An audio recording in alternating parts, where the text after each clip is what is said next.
I'm on a journey to recovery. This is the journal of my crazy attempts to figure life out. To be honest, I don't know what I'm doing. All I do know is that I'm unwell.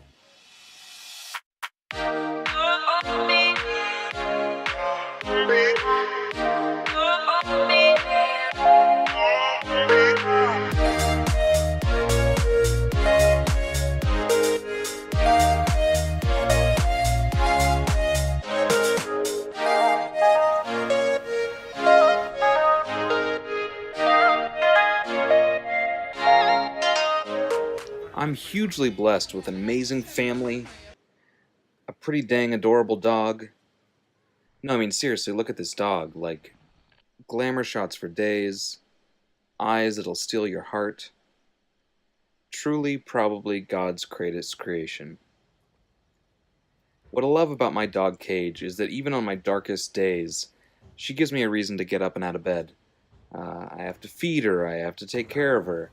It gives me a reason for pushing through the harder days, through the depression. And she's so darn hungry all the time that it's very satisfying to cook for her.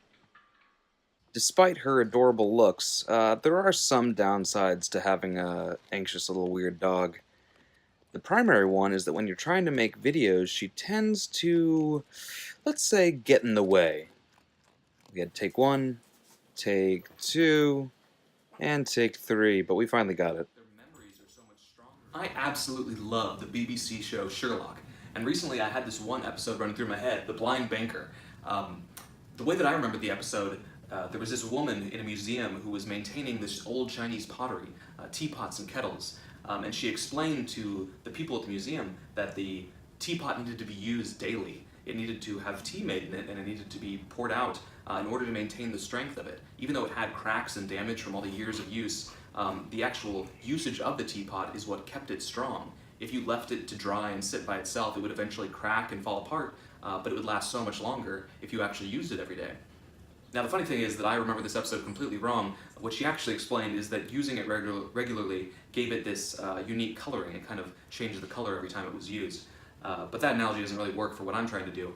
What I've been thinking about is this idea of that even when you're cracked, even when you're damaged, using the skill sets and the body and the spirit that you still have, it helps you to maintain that body, and it also helps you to strengthen and learn and last longer than you would if you just gave up. It's this daily commitment to being active, to being involved in your own life, to continuing to create and be, that actually helps you to avoid becoming unwell.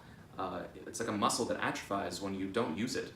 I really want to know if it's atrophy or atrophy, I don't remember. You need to use what you have, otherwise you will lose it. Use it or lose it. And so on my journey from going from someone who's defined by how mentally unwell they are, to someone who wants to be well, whole, solid, maybe not perfect, maybe not fixed, but still someone that can live a great life. I want to try to use my body, my mind, my spirit every day. So, let's get started.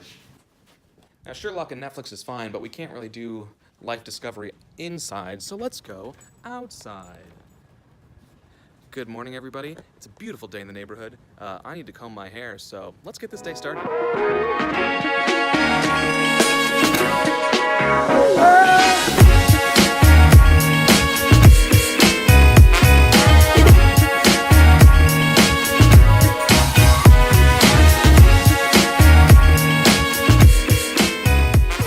Now, as the old saying says, I'm a little teapot, short and stout. So then I spend a bunch of time trying to take glamour shots of me making tea, because that's easier than actually coming up with anything profound or actually working on myself. Ooh, hot. Okay. So the mantra, use it or lose it, is definitely one that's easier said than done. I've experienced days when I've felt completely devoid of purpose or motivation or energy. I'm blessed right now to have some energy and some drive, and I refuse to waste it.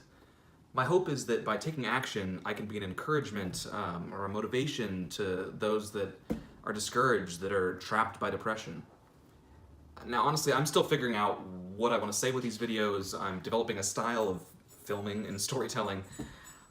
And most importantly, I'm trying to actually come up with a plan for my life and my recovery. I'm pretty overwhelmed, But right now, the first step is getting outside.